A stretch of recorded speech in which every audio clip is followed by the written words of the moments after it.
नूरपुर जंगल में गौरी नाम की एक कवि रहा करती थी। उसे पक्षियों को तंग करके बहुत मजा आया करता था। एक दिन गौरी कवि अपने घर से निकलती है और रानो चिड़िया के घर की तरफ जाती है। रानो, रानो तुम्हारा पति बड़े पेड़ के नीचे आ गया है। जाओ जल्दी से जाकर उसे नदी के पास बड़े पेड़ के नीचे से निकाल लो। गौरी कवि रानो चिड़िया से ऐसे झूठ बोलकर वहाँ से भाग जाती है और रानो चिड़िया रोती हुई नदी की तरफ जाती है। रानो चिड़िया जब नदी पर पहुँचती है तो देखती है वहाँ कोई भी नहीं था। यहाँ तो कोई भी नहीं है, ये गौरी कवि कभी नहीं सुधरेगी। उसे अपनी शरारतों से किसी दिन बहुत नुकसान उठाना पड़ेगा। रानो चिड़िया अपने घर को वापस लौटती है। रानो चिड़िया जब घर पहुँचती है तो मानो चिड़ा दाना लेकर घर वापस आ गया था। रानो, तुम कहाँ गई हुई थी? पहले तो जब मैं वापस आता हूँ तुम घर में होती हो, आज कहाँ गई थी? वो गौरी कवि ने मुझसे झूठ बोला था कि आप रानो चिड़िया मानो चिड़े को सारी बात बताती है। ये गौरी कवि किसी दिन नुकसान उठाएगी। मैं कल उसके पति कालू कवि से बात करूँगा। रहने दें आप, जैसी पत्नी है वैसा ही पति है। आपको कोई ज़रूरत नहीं है किसी से बात करने की। अगले दिन गौरी कवि अपने घर के बाहर बैठ जाती है और हर आते जाते पक्षी को तंग करने लगती है। तोता वहाँ से गुजरता है।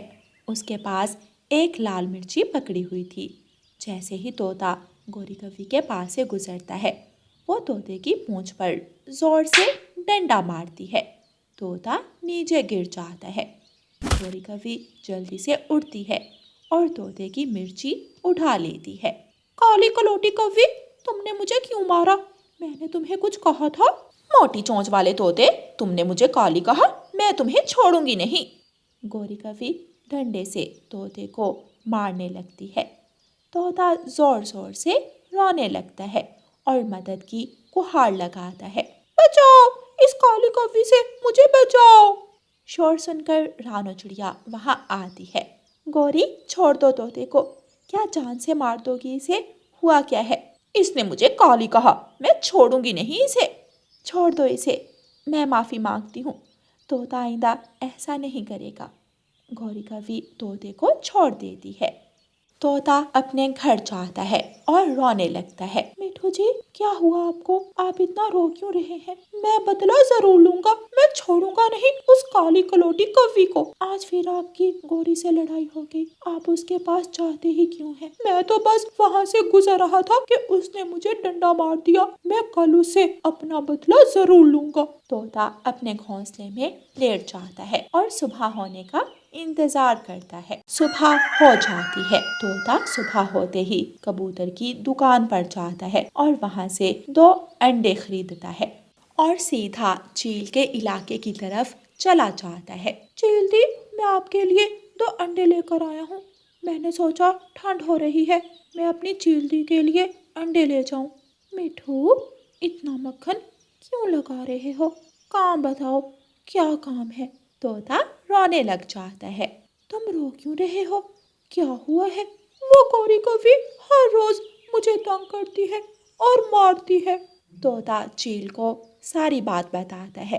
तुम रोना बंद करो, जैसे तैसे करके उसे मेरे इलाके तक ले आओ, बाकी मैं उसे खुद देख लूंगी। तोता ये बात सुनकर खुशी खुशी वहाँ से उड़ जाता है और रास्ते से एक मीठा फल तोड़ता है और घर की तरफ लौटता है। तोता गौरी कवि के घर के सामने बैठकर फल खाने लगता है। गौरी कवि घर से बाहर निकलती है। लगता है इस मोटी चोंच वाले ने आज फिर मुझसे मार खानी है। गौरी कवि तोते के पास जाती है। मोटी चोंच वाले, तुम मेरे घर के सामने बैठे फल क्यों खा रहे हो? क्यों काली कलोटी कवि, क्या ये जगह तुम्हारे बाप की है? रुक रुक जरा, तुझे तो मैं अभी बताती हूँ। तोता जल्दी से वहाँ से उड़ जाता है। गौरी कवि तोते के पीछे लग जाती है। तोता आगे आगे और गौरी पीछे पीछे। तोता तो गौरी कवि को अपने जाल में फंसाना चाहता था। वो उड़ता उड़ता चीलों के जंगल में पहुंच जाता है। गौरी कवि उड़ती हुई जा रही थी कि उसे पीछे से आकर चील पकड़ लेती है। कौन? तोते, तुम मुझे कहाँ ले आए हो? बताओ, आइंदा कभी किसी पक्षी को तंग करोगी, कभी झूठ बोलोगी। चील गौरी कवि की खूब पिटाई करती है। चील दी मुझे छोड़ दो, मैं आइंदा कभी भी मोटी चोंच नहीं सुंदर चोंच वाले तोते भाई को तंग नहीं करूंगी। तुम्हारा नाम क्या है? मेरा नाम काली कलोटी कवि। मुझे माफ कर दो मेरे सुंदर तोते भाई, मैं आइंदा तुम्हें कभी तंग नहीं करूंगी। तुम्हें क्या, मैं कभी भी किसी को तंग नहीं करूंगी। चील दी छोड़ दें आप इसे, आइंदा अगर ये किसी को तंग करेगी तो मैं आपको बुलाकर ले जाऊंगा। चील गौरी को छोड़ देती है। गौरी कवि जल्दी से वहां से भाग जाती है और आइंदा किसी पक्षी को तंग ना करने का वादा करती है।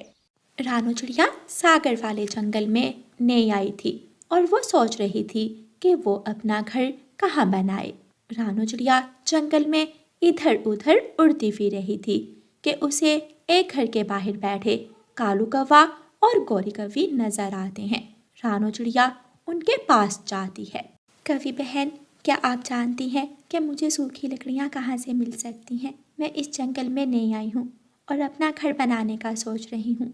मेरा नाम गौरी कवि है और ये मेरा पति कालू कौवा। ये हमारे घर के साथ वाला घर खाली पड़ा है, तुम यहाँ रह लो जितने दिन चाहो। क्या आप सच कह रही हैं? ये तो बहुत अच्छा हो गया, मैं कुछ ही दिनों में अंडे देने वाली हूँ। मुझे बना बनाया घर मिल गया। तुम जब तक चाहो आराम से रह सकती हो। ये लो घर की चाबियां, बस घर की सफाई करनी पड़ेगी आपको क्योंकि घर काफी देर से बंद पड़ा है। रानू चिड़िया खुशी खुशी उस घर की तरफ उड़ती है और घर के अंदर जाकर घर की सफाई करती है। थोड़ी ही देर में रानू चिड़िया घर की अच्छे से सफाई कर लेती है। सफाई तो हो गई, मुझे अपने घोंसले के लिए कुछ सूखी घास लानी होगी क्योंकि घोंसले में घास है ही नहीं।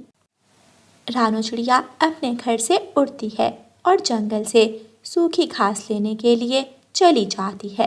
रास्ते में उसे कबूतर मिलता है। कबूतर भाई, क्या आप बता सकते हैं कि सूखी घास कहाँ से मिलेगी? क्या आप इस जंगल में नई आई हैं? जी हाँ, मुझे कालू भाई और गौरी बहन ने अपना घर दिया है। रानू चिड़िया कबूतर को सारी बात बताती है। चिड़िया, वो कौवे बहुत बुरे हैं। मैं हैरान हूँ कि उन्होंने तुम्हें अपना घर कैसे दे दिया। नहीं कबूतर भाई, आप गलत सोच रहे हैं, वो ऐसे नहीं हैं। अच्छा, जैसे तुम्हें ठीक लगे। यहाँ से 2 पेड़ छोड़कर आगे जाओगी तो तुम्हें सूखी घास मिल जाएगी। रानू चिड़िया वहाँ से उड़ती है और पेड़ के नीचे से सूखी घास इकट्ठी करने लगती है और घास लेकर अपने घर की तरफ वापस उड़ती है।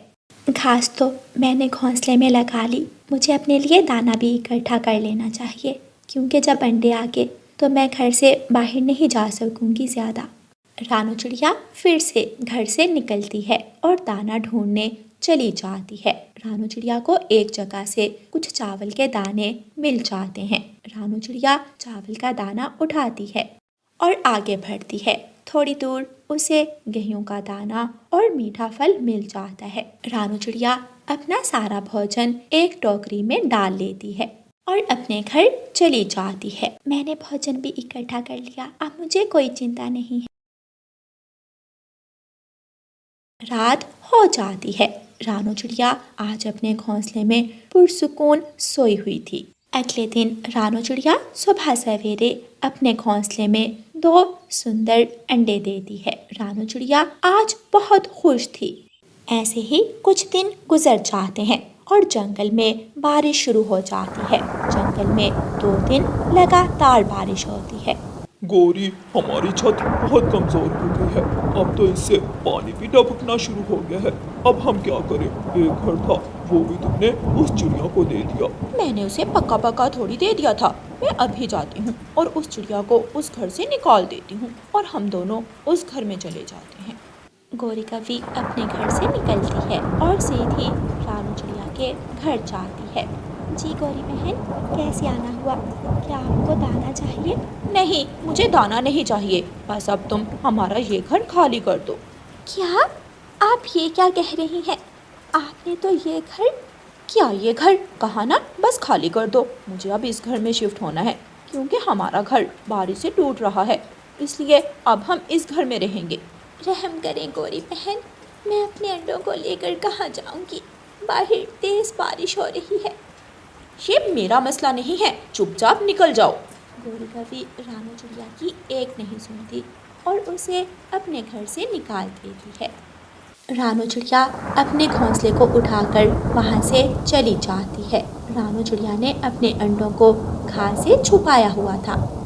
रानू चिड़िया अपना घोंसला एक पेड़ के नीचे रखती है और वहाँ बैठ जाती है। रानू चिड़िया पेड़ के नीचे बैठी हुई थी कि वहाँ से एक बूढ़ी चिड़िया गुजरती है।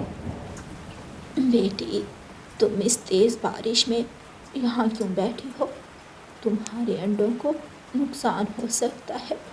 रानू चिड़िया रोने लग जाती है और सारी बात बूढ़ी चिड़िया को बताती है। उस कबूतर ने मुझे बताया भी था, लेकिन मैंने उसका विश्वास नहीं किया। मेरे पास ये 2 मटके हैं जो मैं अभी कुम्हार पक्षी से लेकर आई हूँ। तुम इनमें सुराख करके अपना घर बना लो। लेकिन माँ जी, ये तो बारिश में टूट जाएगा। नहीं, ये मटका बहुत मजबूत होता है क्योंकि कुम्हार इसे मिट्टी से बनाकर आग में पकाता है। इसलिए बारिश में तुम इस मटके के घर में सुरक्षित रहोगी। बहुत बहुत धन्यवाद आपका माँ जी। बूढ़ी चिड़िया एक मटका रानू चिड़िया को देकर अपना एक मटका उठाकर वहाँ से चली जाती है। रानू चिड़िया उस मटके में सुराख करके उसे अपना घर बना लेती है। रानू चिड़िया अपना घोंसला उस मटके में रखती है और आराम से उस घोंसले में बैठ जाती है। रानू चिड़िया ने अपने मटके के ऊपर पीपल के 2 बड़े पत्ते रख लिए थे और आराम से अपने अंडों के ऊपर बैठकर सो जाती है। उधर कौवे रानू वाले घर में बैठे हुए थे कि हवा का एक तेज झोंका आता है और घर की छत टूटकर उनके ऊपर गिर जाती है। कालू जी, मेरी टांग टूट गई। हाय, मेरी टांग। गौरी, मेरा सर, लकड़ी मेरे सर पर पड़ी है। मुझे चक्कर आ रहे हैं। मेरा सर घूम रहा है।